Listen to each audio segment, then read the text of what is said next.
Welcome back to SPX 2010, everybody. I'm Rusty. I'm Joe. And with us we have... Shing Khor. Shing, welcome. Hi, thank you. Thanks for coming to talk to us.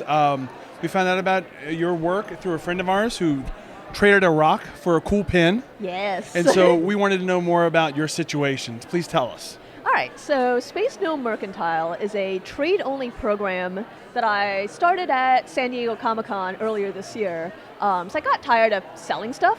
I mean, I like selling stuff, obviously, but I just kind of got tired of kind of existing in this very capitalist retail bubble. So I wanted to do something for people that like already followed my work and kind of enjoyed playing along with it. So Space Gnome Mercantile is a trading program. The Space Gnome requests some fairly specific things, none of which are a financial burden, but do take some forethought. This year at SPX, she is looking for, and I had to write it down, she's looking for a good rock. She always looks for good rocks. A handwritten translation of the Walt Whitman line, every atom belonging to me as good belongs to you, and that can be done in any language, but it needs to be handwritten. I mean, real, dead, or fictional. So she's very open. An origami paper crane with your deepest fear written inside it. Oh my. And a pair of green socks. That's slightly self-serving because I always forget to bring socks to conventions. That's a very smart And now inclusion I have an extra 2 pairs. Boom. It's great. Why green? I like green. Okay. The Space Gnome likes green. If your fashion taste changed, the Space Gnome may just like. Yeah. I need some plaid socks. I need some Argyle socks going on. Right. I mean, the requests change every event, so people can kind of participate again. It's only the second time I've done it, so I don't have it as like a recurring thing yet. Yeah. But it's definitely going to get to the point where you'd be able to collect, all of the Space Gnome's gifts or trade items. So what have you, what have you experienced being on the receiving end of these gifts? Oh my God, it's been delightful. Some people put just a ridiculous amount of effort into it, and they really get in the story. I get really long handwritten letters explaining all of these objects, explaining the stories I ask for. And I think the most amazing thing is just that how much people are willing to play. I mean, they know what they're getting. It's like, an enamel pin that usually I'd sell for $10, except I'm not selling it. And the amount of work and effort they're putting into kind of becoming part of this story is just very gratifying, and it's wonderful. I love it. Now, are you recording in any way, like what people give you, like what? I post about it online sometimes. I forgot to bring the forms, but I have intake forms for her as well. They get filled out. But yeah. That's awesome. You need to keep track of these things. I do. I keep track of a lot of them. I have a little shelf in my house. It's just various rocks, various objects that are all from Space Gnome Mercantile. You got to report them on your taxes, I think, probably, Well, none of them. The things that none of them are gifts of monetary value, really. Sure, yeah. Like at most, it's like a pair of socks. I guess, I don't know, it's worth $5. I don't really think you'd have to report them. I just like the idea of I need to keep track of how many rocks I'm getting. Exactly. I'm like, I now have 27 cool rocks. They're cool rocks, And thankfully you can't tax thoughtfulness, so. Really? Yeah. Oh, okay. I don't know. I honestly didn't even check. It might be on the books, we don't know. Yeah. So tell us more about the world of the gnome. Okay, so the Space Gnome sort of fits into my larger Space Hobo universe, which is largely based around like large installation objects. It's not really in my comics that much. It's basically, in sort of outer colony, sort of Wild West, lots of people working on organic salvage, lots of blue-collar work. Everyone is very nostalgic for the idea of Earth. And the idea of old Earth, which is why the Space Gnome just loves rocks from Earth. Like that's like her favorite thing. Just wants rocks. Just wants to be able to touch a little bit of what Earth once was. Oh yeah. Cool. What's your favorite kind of rock? I don't know. I like river rocks and beach rocks a lot. And actually recently I've really gotten into sea brick. Really? Yeah, it's kind of like sea glass, except it's brick. You find it in the ocean, it's usually like all nice and smooth and round. And I just like thinking of something that's very man-made and something that used to be part of a building that's just been like, really screwed up by the ocean, and it's now this beautiful object. And it's funny I you love mentioned this. with like beach rocks and ocean rocks. I like that contrast too between rocks, but the smoothness that kind of Yeah. counterbalances that what you would usually find like hard, jagged things around. Yeah, actually, it's been through a lot. It's been through several elements, Yeah. at least earth and water. So I think it's cool. That's awesome. So tell us more about your art installations. Cool. I am a large-scale installation artist, and I build immersive narrative installations. And it's something I started doing about 7 years ago at Burning Man.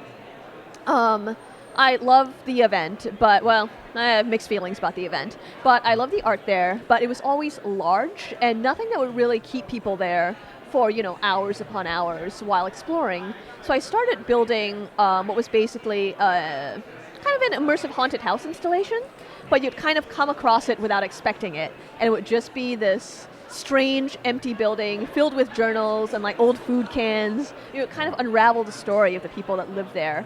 And I've gone back and done it several more times, different installations like that. And it's a little hard to like talk about it without pictures, but Sure. basically large immersive art installations that tell stories. But what I think is interesting what you said is how you kind of disguise them as just a standard setting. Yeah, And then it's only, I mean, like, they're after obviously something weird, Right, but yeah. they have to start like scratching at it to figure out. Yeah. that Totally. there's something I amiss. trick people into doing a lot of reading. I like that idea instead of just like presenting it direct, you know, Yes. to actually draw people in, Yeah. to have them find the story. That's one of my favorite things to do is to kind of make the world seem supernatural in a way. Mm-hmm. Like not in the haunted way, but just like unlikely things happening or unexpected things happening in an unexpected Yeah, setting. it's just, just like a layer of something else over a world that already exists. Right. That's my favorite thing. There was, I remember one time I tricked Rusty into thinking our boss wanted to talk to him, but he didn't believe me. It's such a simple thing, but it was so But effective. so then I had to like create a whole context for this discussion that was never to be, because I got frustrated with him not believing me, Oh, and because I was just like, oh, Ken wants to talk to you. He's well, like, "Oh, good yeah, okay." pranks are narrative immersive storytelling. So then I got other people around him to start referring to things. Oh my god. Yeah, so it started out as a very simple, like, hey, the boss wants to talk to you. And I was like, no, he doesn't. And then he was like offended that I didn't believe him, basically. Yeah, I mean, come on. Oh no. I mean, Right. obviously it wasn't true, but And then and by the end of it, you just had like a sprawling story well, that many other people were involved in. I called the phone where he used to sit, and in his own head, he was like, that could be him trying to call me because he has my extension wrong. And then somebody else mentioned something, and eventually I see him storm past my office, thinking that he had delayed a conversation that he didn't believe in. And I watched him walk in. I couldn't hear them, but I could see like pantomiming, like, you wanted to talk to me. And Ken's like, I didn't need to talk to you. Oh no. And then you had to walk back. it was such And- a simple thing. But yeah, all this leads up to me just walking up to the boss's door saying, hey, you want to talk to me? And he's like, no.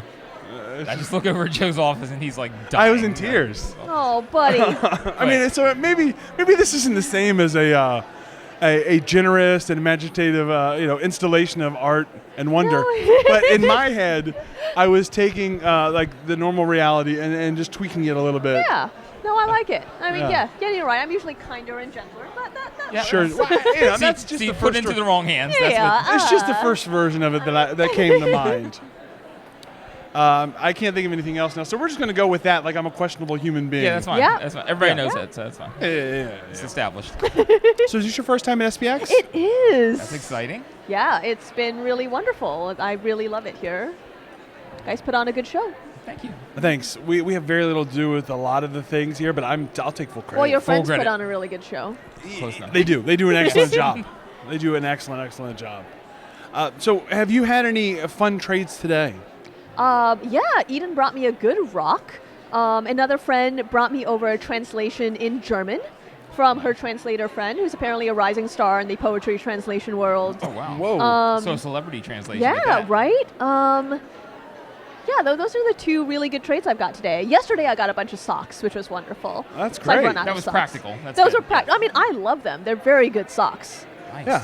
Oh, none of these are diminished by the No, existence of no, others. no. Yeah. They're, yeah. So But no, it's been great. I've done like maybe 12 trades at SPX, and it's Oh, been wow. great. that's really neat.